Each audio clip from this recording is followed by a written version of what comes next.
Gusto ko na ng mga lambing niya, lahat ng ano. Nandito lamang pala sa Napagod na ng pagkatao niya. So yun guys, may papagawa nga kami kay Mermen. Wala pa kasi yan. Ito niya, nagkakamay ko. Ayan, nandiyan ka na eh. Gagano tayo. Nalilabati na kasi tayo.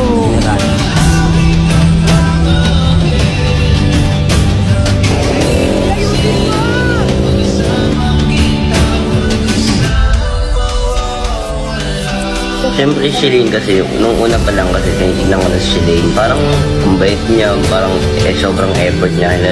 Kung gusto ko mapunta yung ganung effort sa akin. Ano mangyayari sa akin? Alam mo, mamamatay kasi. Ito pala yung business ko sa Yumimoto. Ay, ikaw pala business. Yumimoto.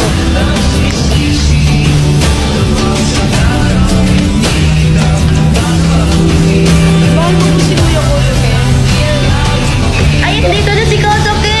Ginagamit ko nga ito lagi kasi feel ko pag ginagamit ko ito katabi ko si asawa! Si Kosuke! Si Kosuke, remote mo!